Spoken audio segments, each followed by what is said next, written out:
Ao vivo, Silmar César Miller. Bom dia, Silmar. Muito bom dia, meu caro Otávio. Bom dia aos nossos amigos do canal Terra Viva. Como é que está o tempo em Porto Alegre? Chove hoje ou não? É bom que não chova. Choveu bastante aqui, inclusive em Porto Alegre. Hoje a chuva deslocando-se mais para o norte do estado. Faz um dia de sol hoje, felizmente, o que permite a retomada dos resgates aqui, que deram uma paralisada no dia de ontem, especialmente aqui no estuário do Guaíba, aqui na grande Porto Alegre. Mas a situação continua caótica, Tavinho. Durante a tarde eu estava almoçando num restaurante, tinha uma televisão ligada e apareceu o recolhimento dos barcos salva-vidas rapidamente, jet skis, por conta de uma ventania que começou a dar e começou o vento criar marolas e ondas, tiveram que recolher e parar os socorros. Bom, é bom que não chova. São Pedro, manda chuva para outro lugar, que tem lugar precisando de muita chuva. O Rio Grande do Sul está precisando de uma trégua grande. Vamos às commodities agrícolas e a economia, Silmar. Tavinho, o dólar disparando hoje 1,6%, R$ 5,17, enquanto o índice Bovespa, o mercado de ações, despencando em 1,4%. Consequência direta da decisão do Copom, Comitê de Política Monetária do Banco Central, na tarde de ontem, que decidiu reduzir o ritmo de queda na taxa básica de juros, a Selic, de 0,5% para 0,25%. Ficou dentro da expectativa aqui, mas havia possibilidade de alguma surpresa, mas não houve. E essa decisão não é positiva para juros. Então, o que acontece? O mercado financeiro, o dólar sobe porque taxa de juros elevada aqui atrai investimentos de fora para o mercado brasileiro. Então, o dólar sobe por conta disso. Ou seja, a expectativa de inflação mais alta do que vinha sendo previsto anteriormente foi o que levou o Banco Central a reduzir o ritmo de queda da taxa básica de juros, a Selic. Tanto o impacto no mercado com um salto na cotação do dólar, que, aliás, é inflacionária, é bom lembrar. Mercado de commodities agrícolas, soja recuando nesta manhã de quinta-feira, 0,6%, ontem caiu também, na expectativa da divulgação amanhã do novo relatório mensal do SI, Departamento de Agricultura dos Estados Unidos, que deve apontar uma tendência melhor para a safra americana de soja que está em plantio nesse momento. Tem um fator baixista para preço. Só não cai mais porque existe a preocupação com a safra do sul do Brasil. O Rio Grande do Sul aqui é uma expectativa de perda de 2,5 milhões de toneladas, segundo os cálculos mais recentes. Então, isso dá uma segurada ainda, a soja não cai mais por conta disso. Caso contrário, estaria caindo bastante mais do que esse 0,6% que a gente vê agora. Milho também com queda, 0,8%. Trigo na contramão sobe, volta a subir 1,7%. Arroz em casca de Chicago também com alta de 0,7%. Na Bolsa de Nova York sobe o café arábica, 0,6%. Suco laranja dispara também, 2,7%. Cacau com alta de 1,3%, o mercado que segue aquecido. Açúcar bruto em Nova York está estável nesse momento. Na contramão aqui, o algodão caindo 2,7%. E aqui no nosso mercado futuro da B3 em São Paulo, o boi com preços estáveis. Caiu bastante nos últimos dias. Hoje deu uma estabilizada, está no 0 a 0 por enquanto, Tavinho. Esse é o retrato do mercado neste momento. Ô, Silmar, vamos lá então para outras notícias. Eu estou com uma gripe, se percebe a minha voz? Os meus cabelos continuam brancos, mas a minha voz, eu peguei uma gripe mineira, acho que trouxe lá de Uberaba, que agora eu já não sei mais se é gripe junto com Covid, com dengue, chikungunya, miau, sei lá, é tudo junto agora, é tudo parente da gripe. E tem mais uma, hein, que eu vi ali. A AstraZeneca mandou recolher o último lote de vacinas aí, esse reforço que estava no mercado, tem um senão aí surgindo em relação à AstraZeneca. E eu tomei... Viram que só você se vacinou, resolveram retirar o estoque do mercado. Não tinha mais ninguém na fila. Mas eu me vacinei, agora eu quero retirar a vacina. Como é que eu faço? Eu vou lá no posto, a moça põe a agulha e a seringa aqui, puxa. Eu não quero mais, ô moça, eu vou lá. Tem que me ajudar. Vamos lá para outras notícias. O ministro da Agricultura, Carlos Fávaro, falou nesta quarta-feira em perdas no setor agropecuário após a tragédia no Rio Grande do Sul, especialmente na produção e distribuição do arroz. Temos que compreender um sentido holístico do problema. O Rio Grande do Sul detém 70% da produção de arroz do Brasil. Caminhava muito bem, uma safra boa. No final do ano, nós tivemos uma alta do preço de arroz por ser entre safra. A safra vem acontecendo, os preços já cederam, os preços demoraram um pouco mais para ceder na gôndola do supermercado, porque é óbvio, o atacadista tem que consumir o estoque que ele tinha comprado a um preço mais alto, até transformar isso num preço novo, dos preços comprados agora na safra. A safra, uma safra boa, mais de 70% colhido. O problema é que teremos perdas, ainda o que está na roça, ainda está na lavoura, e alguma coisa que já estão nos armazéns, nos silos, que estão alagados. Além disso, a grande dificuldade é a infraestrutura logística, é tirar do Rio Grande do Sul, neste momento, e levar para os centros consumidores. Então, uma das medidas já está sendo preparada uma medida provisória, autorizando a Conab a fazer compra na ordem de 1 milhão de toneladas, mas deixei isso muito claro com os produtores hoje, com os sindicatos, com a Federação da Agricultura. Não é concorrer. A Conab não vai importar arroz e vender para os atacadistas que são compradores dos produtos do agricultor. Então, o primeiro momento é evitar desabastecimento, evitar especulação. A primeira parte disso, então, a gente deve começar a fazer um leilão de compra da Conab após a medida provisória, que ainda vai ser editada, que ainda vai ser regulamentado, e tem os ministérios que vão estabelecer essa compra, que seja 200, a ideia inicial é 200 mil toneladas de um total de 1 milhão previsto para arroz beneficiado e empacotado. Ô, Silmar, depois do tsunami no Rio Grande do Sul, o governo está fazendo tempestade em copo d'água com esse negócio do arroz. Você já falou ontem, o presidente da Federarroz já disse aqui em entrevista ontem, que nós mostramos na reportagem, não vai faltar arroz, tem arroz suficiente para abastecer o mercado interno, pode prejudicar um pouco a exportação, mas o grosso já foi colhido, pelo menos foi dito pelo presidente da Federarroz. E o presidente Lula já tinha se antecipado em dizer que vai importar, como foi confirmado aí pelo ministro Fávaro, arroz e feijão. Feijão não precisa nem importar, porque o feijão do Paraná vai muito bem, obrigado. Aliás, se alguém tiver uma imagem de feijão no Paraná aí, pode mandar para Luísa Cardoso, que na semana passada, com aquela chuvarada toda que estava no Rio Grande do Sul, a gente mostrou uma imagem de uma plantação de feijão que vai muito bem, obrigado, no estado do Paraná. Então, tem uma coisa que o ministro Fávaro falou, o problema de logística. A distribuição disso é um problema porque tem muitas estradas afetadas em regiões produtoras de arroz.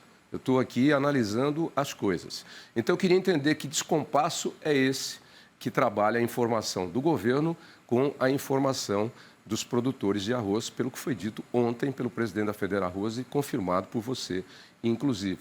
Porque aí começa um outro problema que o ministro Fávaro falou, a especulação e o desabastecimento. Antes de ontem mesmo, eu vi uma pessoa conversando com outra no restaurante, eu vou comprar 5 sacos de 5 quilos de arroz e vou deixar lá em casa estocado, entendeu? Não vai faltar arroz. Aí começa o problema da especulação, aí o preço começa a subir, porque desabastece o mercado. E outro amigo, você vai deixar 5 sacos de 5 quilos de arroz, olha, você vai aproveitar um, porque os outros 4 vão carunchar, inclusive, né, Silmar? Que descompasso é esse de informação do governo com o setor produtor? Tavinho, bom, em primeiro lugar, a safra do Rio Grande do Sul realmente vai ter perdas por conta dessas enchentes, se fala em até 1 milhão de toneladas, só que a produção cresceu esse ano nas demais regiões, com áreas já colhidas, faltava 17% da área para ser colhido quando começaram essas enchentes. Então, o que tem nesse momento, ou seja, tem muito arroz colhido, está tudo bem, ou seja, não tem nenhuma possibilidade de desabastecimento por falta de produto. O que tem, no momento aqui, dificuldades logísticas, é que o escoamento, algumas estradas estão interrompidas por conta dessas enxurradas, e isso impede um escoamento rápido da produção. Está melhorando já, algumas estradas já estão liberadas, o arroz já está seguindo. Existe uma pressão do setor atacadista, especialmente de fora do Rio Grande do Sul, o pessoal de São Paulo, por exemplo, que está pressionando o governo com esse alarmismo de que pode faltar arroz. Não vai faltar nenhum, nada.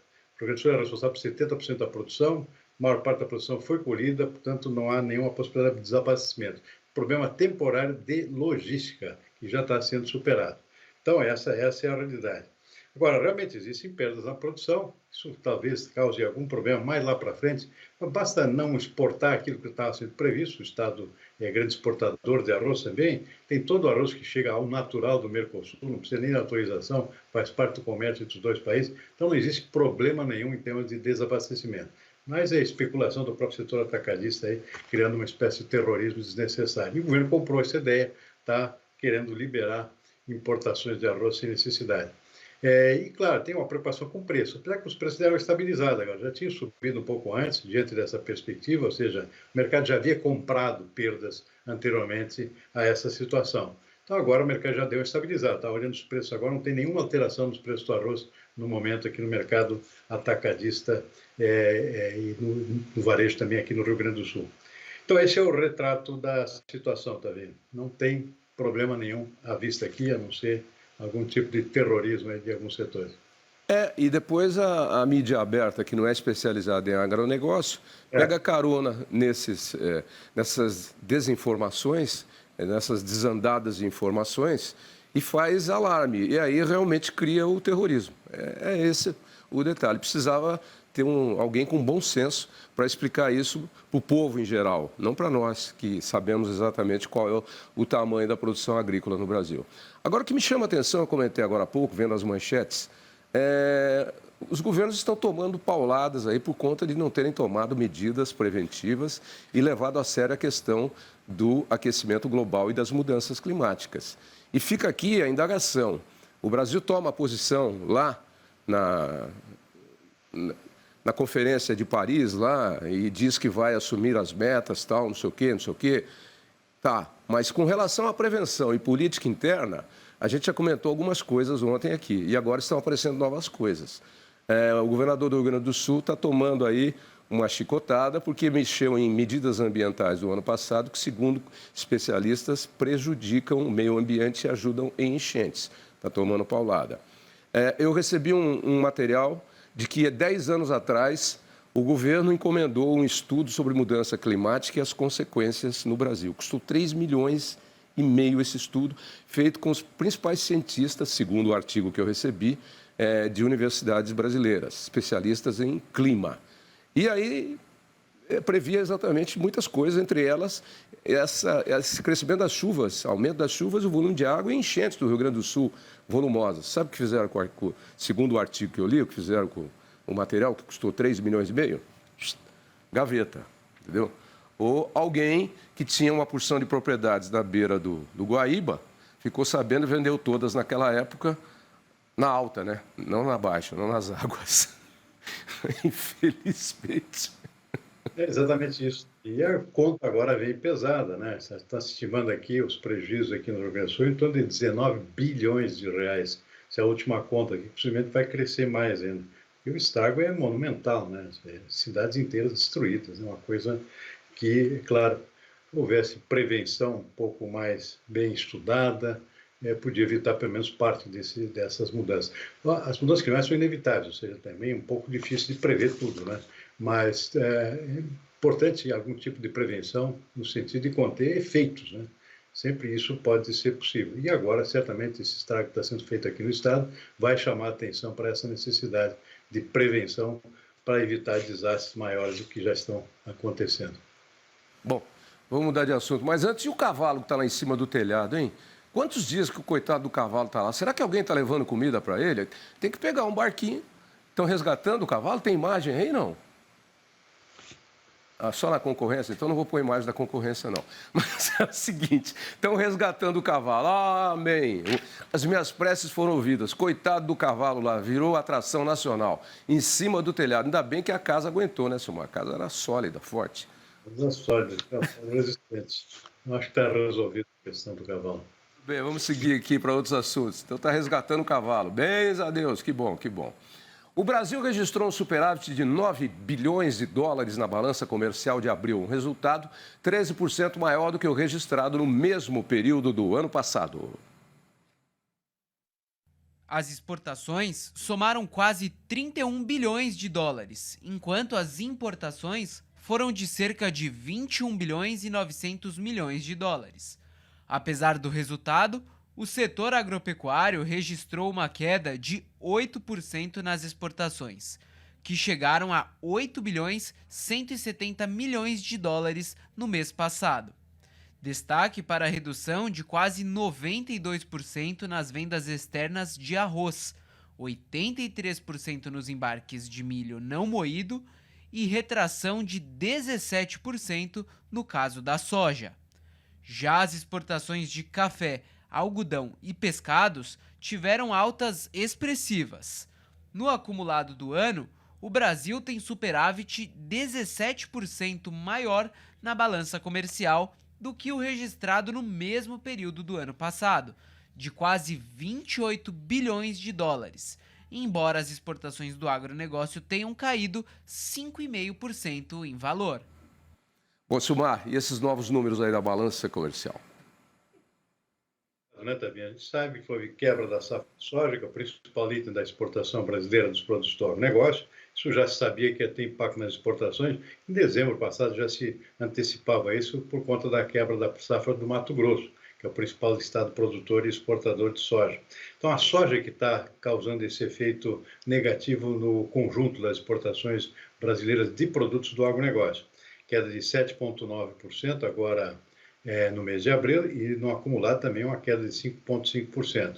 Então, só arroz e milho não é significativo esse resultado nesse período, porque não é época. Milho não tem nada para exportar nesse momento, safra nova de milho é só a partir de junho. E arroz já se esgotou o que tinha aqui para exportar da safra velha. Safra nova tem colheita nesse momento, né? Inclusive com colheita parada por causa das enchentes. Então, esses primeiros 4 meses do ano, isso não é representativo. Soja, sim, a soja caiu em abril, a receita 17,7%. É um tombo, tem pouca soja sendo colhida, ou seja, o Brasil vai ter uma safra menor por conta de seca no Mato Grosso e agora chuvas também no Rio Grande do Sul, que devem impactar no saldo exportável. Vai ser bem menor e isso impacta, claro, no valor. Sem contar que os preços também estão baixos no mercado internacional. Então, isso que puxou para baixo o conjunto. Agora, tem dados positivos. Na contramão aqui, da soja, café com um aumento de 75,6% em abril, em receita, ou seja, dólares. Algodão, 316%, tem algodão bastante ainda sendo embarcado nesse período. Carne bovina, 79% de alta, um salto aqui nas exportações de carne bovina por conta de volume, não por conta de preço. E açúcar sim, por conta de volume e preços bons no mercado internacional, um aumento de 110% também, comparando sempre o mês de abril com o mês de abril do ano passado. E no conjunto também, no acumulado de janeiro a abril, os mesmos produtos apresentam desempenho positivo.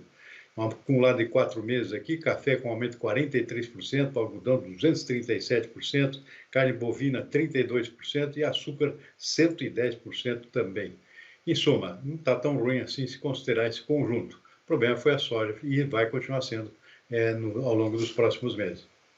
Quem quiser saber da informação primeiro, acompanha a gente, porque bate exatamente com as previsões que o Silmar tem feito aí nos últimos tempos sobre quais produtos iriam alavancar a balança e quais iriam retroceder.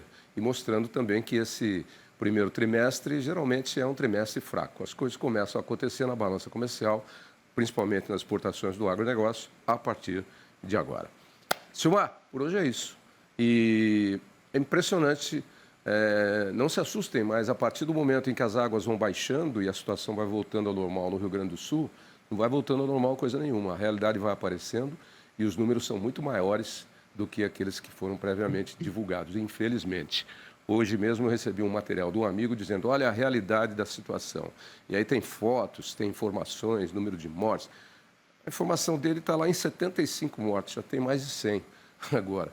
Então, o número... Cidade, Vinho, que a cidade simplesmente desapareceu. Quando as águas baixaram, não tinha mais casa nenhuma. Aquele Eldorado do Sul ali... tem cidade que desapareceu. Eldorado do Sul, por exemplo, é uma cidade que não existe mais. Porque tinha um rio que contornava por aqui, o outro encheu tudo, cobriu a cidade toda, acabou a cidade.